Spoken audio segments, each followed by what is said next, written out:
Hello friends, எல்லாருக்கும் வணக்கங்க. Welcome to easy சமையல் கிச்சன் அண்ட் கார்டன். இன்றைக்கி நம்ம கிச்சனில் தாங்க வீடியோ போட போகிறோம். என்ன வீடியோன்னு பார்த்தீங்கன்னா, ஒரு எண்ணெய் கத்திரிக்காய் பொரியல் தாங்க செய்ய போகிறோம். இது வந்து கிராமத்து முறையில் ரொம்ப சிம்பிளாகவும் வீட்டில் இருக்கிற ஒரு 4-5 பொருள்களை மட்டுமே வச்சு செய்யக்கூடிய ஒரு எண்ணெய் கத்திரிக்காய் பொரியல் தான் செய்ய போகிறோங்க. இந்த பொரியல் செய்கிறதுக்கு முன்னாடி இந்த வீடியோவை இப்போ தான் முதல்ல பார்க்குறீங்கன்னா நம்மளோட சேனலை சப்ஸ்கிரைப் பண்ணிக்கோங்க. பக்கத்தில் இருக்கிற பெல் பட்டனை கிளிக் பண்ணிக்கோங்க. அப்போ தான் நான் அப்பப்போ போடுற புது வீடியோக்கள் உங்களுக்கு நோட்டிஃபிகேஷனாக வரும். வாங்க இந்த எண்ணெய் கத்திரிக்காய் பொரியல் எப்படி செய்கிறதுன்னு பார்க்கலாம். நான் இந்த எண்ணெய் கத்திரிக்காய் பொரியல் செய்கிறதுக்கு ஒரு 1/2 கிலோ அளவுக்கு கத்திரிக்காய் எடுத்துருக்குறேங்க. இந்த கத்திரிக்காயெல்லாம் வந்து நம்ம கட் பண்ணி தண்ணியில் போட்டுக்கலாம். இப்போ இந்த கத்திரிக்காயெல்லாம் நம்ம இந்த மாதிரி பொடி பொடியாக அரிஞ்சு தண்ணியில் போட்டு வச்சாச்சுங்க. பாருங்கள், தண்ணியில் போடலைன்னா கருப்பாக போயிடும். அதனால் நம்ம இந்த மாதிரி சைஸில் கட் பண்ணிக்கிட்டேன். பாருங்கள், இப்படியும் கட் பண்ணிக்கலாம். நீங்கள் உங்களுக்கு எந்த சைஸில் வேணுமோ அந்த மாதிரி கட் பண்ணிக்கலாம். கட் பண்ணி தண்ணியில் போட்டு வச்சாச்சுங்க. இதுக்கு தேவையான பொருள்கள் என்னென்னு பார்த்துடலாம். இந்த கத்திரிக்காய் 1/2 கிலோ அளவுக்கு எடுத்திருக்கேன். அப்புறம் ஒரு தக்காளி, பெரிய தக்காளி இந்த மாதிரி கையில் பிசைஞ்சு வச்சுருக்கிறேன். கொஞ்சமாக சின்ன வெங்காயம் ஒரு 100-150 கிராம் அளவுக்கு, 150 கிராம் வெங்காயங்க இது கட் பண்ணி வச்சுருக்கிறேன். அப்புறம் பார்த்திங்கன்னா இது சாம்பார் பொடி, கொஞ்சமாக மல்லிப்பொடி, மஞ்சள் பொடி வச்சுருக்குறேங்க. சாம்பார் பொடியும் போடலாம், நீங்கள் வெறும் வரமிளகா பொடி கூட போடலாம். வரமிளகாத்தூளும் மல்லித்தூள் மஞ்சத்தூள் மட்டும் போட்டு கூட செய்யலாங்க. நான் இன்றைக்கி சாம்பார் தூள் வச்சுருக்கிறேன். அப்புறம் பார்த்திங்கன்னா பூண்டு கொஞ்சம் தட்டி வச்சுருக்கிறேன். ஒரு 4-5 பல் பூண்டு தட்டி வச்சுருக்கிறேன். அப்புறம் கருவேப்பிலை தழை, கொத்தமல்லி தழை, அப்புறம் தாளிக்கிறதுக்கு எண்ணெய், கடுகு, சோம்பு இதெல்லாம் இந்த பக்கம் இருக்குங்க அஞ்சரைப்பட்டியில். வாங்க இது எப்படி செய்கிறதுன்னு பார்த்துடலாம். இப்போ எண்ணெய் கத்திரிக்காய் பொரியல் பண்ணுறதுக்கு நம்ம ஸ்டவ் ஆன் பண்ணி கடாய் வச்சுக்கலாம். கடாய் நல்லா காஞ்சிருச்சு, எண்ணெய் சேர்த்துக்கலாம். இப்போ வந்து கொஞ்சம் கடலெண்ணெய், கொஞ்சம் விளக்கெண்ணெய் சேர்க்க போகிறேங்க. இந்த விளக்கெண்ணெய் தான் வந்து இதில் சீக்ரெட்டே.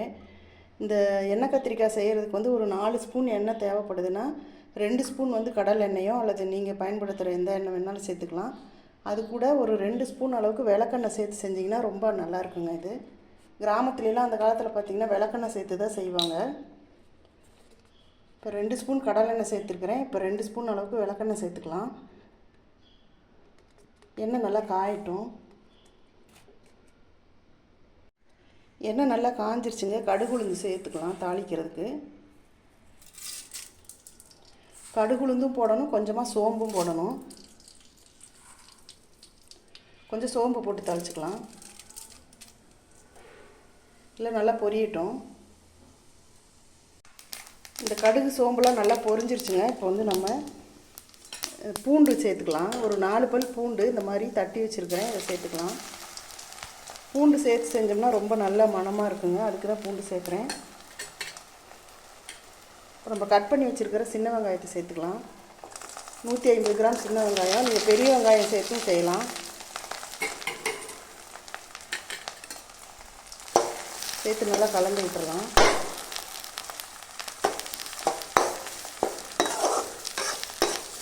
விளக்கெண்ணெய் சேர்த்ததுனால இந்த மாதிரி நல்லா பொங்கி நுரைச்சிட்டு வருது.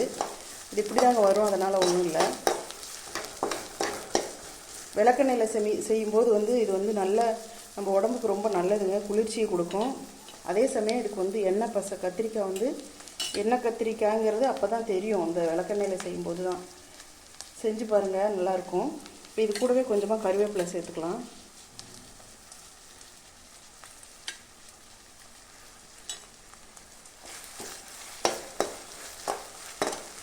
இந்த வெங்காயம் பாதி அளவுக்கு வதங்கட்டும். வதங்கி வந்ததுக்கப்புறம் தக்காளி சேர்க்கலாம். இப்போ இந்த வெங்காயம், பூண்டு, கறிவேப்பிலையெல்லாம் பாதி வதங்கிருச்சு, பாதியெல்லாம் வெந்துருச்சு பாருங்கள். இப்போ வந்து நம்ம தக்காளி சேர்த்துக்கலாம்.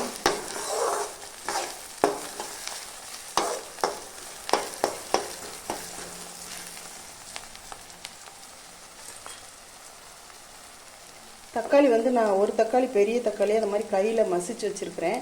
இந்த மாதிரி கையில் கரைச்சி சேர்த்தோம்னா நல்லா சீக்கிரமாக வதங்கிடும். அதனால தான் பெரிய தக்காளியாக இருந்ததுனால ஒரு தக்காளி, சின்னதாக இருந்தால் 2 தக்காளி சேர்த்துக்குங்க.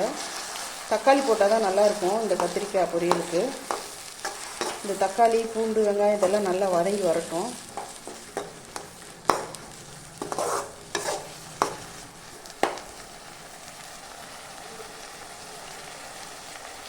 இப்போ இந்த வெங்காயம் தக்காளியெல்லாம் நல்லா வதங்கிடுச்சு பாருங்கள். வெங்காயம், தக்காளி, பூண்டு, கறிவேப்பிலை இதெல்லாம் நல்லா வதங்கி வந்துடுச்சு.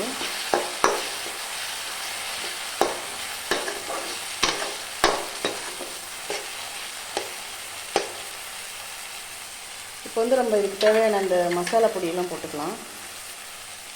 இப்போ வந்து நான் ஒரு 1.5 ஸ்பூன் அளவுக்கு சாம்பார் தூள், ஒரு 1.5 ஸ்பூன் அளவுக்கு மல்லித்தூள், ஒரு அரை ஸ்பூன் அளவுக்கு மஞ்சள் தூள் எடுத்து வச்சுருக்கிறேன். இதில் சேர்த்துக்கலாம். சாம்பார் தூளும் சேர்க்கலாம், இல்லை வெறும் வரமிளகாத்தூள் மல்லித்தூள் மட்டும் சேர்த்து செஞ்சாலுமே இந்த பொரியல் நல்லாயிருக்கும். எண்ணெய் கத்திரிக்காய் வந்து நம்ம எப்படி செஞ்சாலுமே நல்லா தான் இருக்கும். ரொம்ப சிம்பிளான மெத்தடுங்க. கத்திரிக்காய் அரிஞ்சு போட்டு வெங்காயம் தக்காளி போட்டு இந்த மிளகா பொடியை போட்டு கொஞ்சமாக தண்ணி ஊற்றி வேக வச்சிட்டோம்னா அவ்வளோதாங்க. இது கிராமத்துலலாம் இப்படி தான் சீக்கிரமாக செய்வாங்க. தோட்டங்கள்லாம் வேலை பார்த்துட்டு வந்துட்டு தோட்டத்திலே கிடைக்கிற கத்திரிக்காயை கொண்டு வந்து அரிஞ்சு போட்டு சீக்கிரமாக செஞ்சுருவாங்க. இது சுவையும் அவ்வளோ அருமையாக இருக்கும். இந்த மசாலா பொடி நல்லா வதங்கிருச்சு. இப்போ வந்து நம்ம கத்திரிக்காயை சேர்த்துக்கலாம். அரிஞ்சு இந்த மாதிரி தண்ணியில் போட்டு கழுவி வச்சுருக்கிறேன். இந்த கத்திரிக்காய் இதில் சேர்த்துக்கலாம்.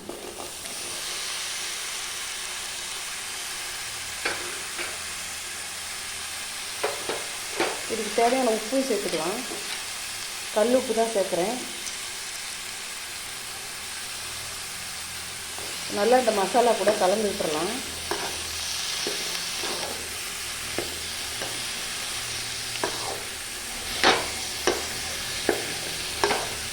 மசாலா வதக்கும் போது வந்து ஸ்டவ் சிம்மில் வச்சுக்கணும், இல்லைன்னா மசாலாலாம் கருகி போயிடும்.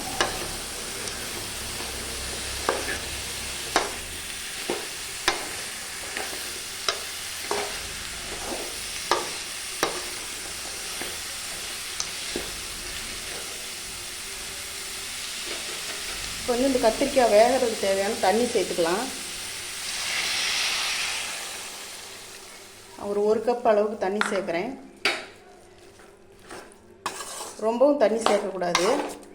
இந்த உப்பு இந்த தண்ணி நம்ம ஊற்றிருக்கிற தண்ணி இதுவே போதுமானதாக இருக்கும். இது அப்படி கொஞ்சம் நேரத்துக்கு மூடி வச்சு வேக வச்சோம்னா நல்லா காய் வந்து வெந்து வந்துடும். அப்புறம் பார்க்கலாம்.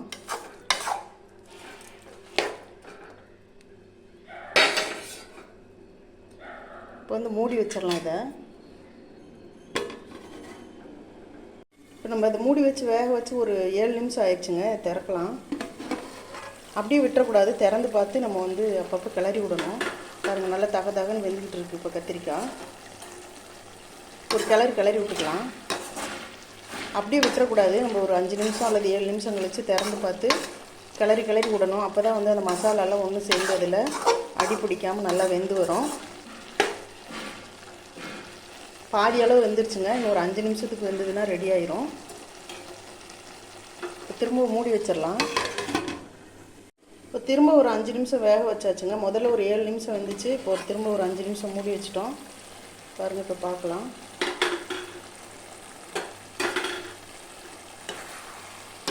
காய் நல்லா வெந்துருச்சுங்க. பாருங்கள், தண்ணியும் ஓரளவுக்கு வற்றி வந்துருச்சு. காய் வந்து ரொம்ப குழையக்கூடாது. கொலன்னு போச்சுன்னா அது ஒரு மாதிரி கிரேவி மாதிரி ஆயிரும். இந்த மாதிரி நல்லா எடுத்து சாப்பிட்ற பக்குவத்தில் இருக்கணும். அதே சமயம் வேகாமே இருக்கக்கூடாது. பாருங்கள், இந்த மாதிரி காய் வந்து எடுத்து சாப்பிட்ற பக்குவத்தில் நல்லா வெந்துருக்கு.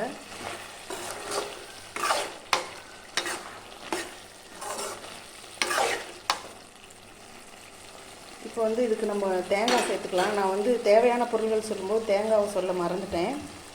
இப்போ வந்து தேங்காய் ஒரு அரை மூடி அளவுக்கு, ஒரு மூடி, அதாவது ஒரு தேங்காயில் பாதி அதை திருகி வச்சுருக்கிறேன். இதை சேர்த்துக்கலாம். அது கூட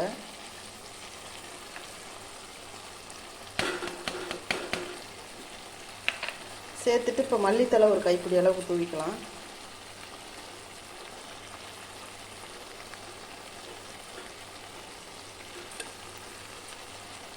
சேர்த்துட்டு நல்லா கலந்து விட்டுறலாம்.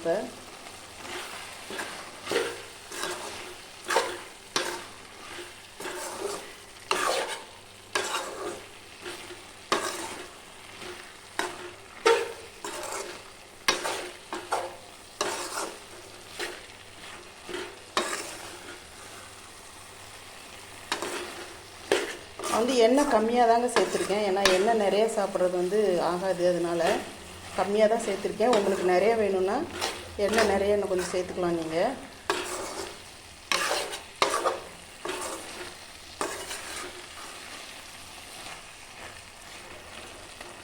அவ்வளோதாங்க. இப்போ ஸ்டவ்வை ஆஃப் பண்ணிக்கலாங்க. இப்போ எண்ணெய் கத்திரிக்காய் வந்து ரெடி ஆயிடுச்சுங்க. இது வந்து சாதத்தில் போட்டு பிசைஞ்சு சாப்பிட அவ்வளோ சூப்பராக இருக்குங்க. சாப்பாடு மட்டும் வடித்து அதில் போட்டு பிசைஞ்சு சாப்பிட்லாம். அப்புறம் சாம்பார் சாதம், ரசம் சாதத்துக்கு இதை தொட்டுக்கிட்டு சாப்பிட்லாம். ரொம்ப நல்லாயிருக்கும். பழைய சோத்துக்கும் சாப்பிட்லாம். பழைய கஞ்சி குடிக்கும்போது இதை கடிச்சிக்கிட்டு சாப்பிட்றதுக்கு நல்லா இருக்குங்க. இதே மாதிரி நீங்களும் உங்கள் வீட்டில் சிம்பிளாக செய்கிறது எப்படின்னு ட்ரை பண்ணி பாருங்கள். ட்ரை பண்ணி பார்த்துட்டு கமெண்ட் பண்ணுங்கள். இந்த வீடியோ உங்களுக்கு பிடிச்சிருந்துன்னா லைக் பண்ணுங்கள், ஷேர் பண்ணுங்கள். மறக்காமல் நம்மளோட சேனலுக்கு சப்ஸ்கிரைப் பண்ணுங்கள். அடுத்து ஒரு புது வீடியோவில் சந்திக்கிறேன். Thank you friends.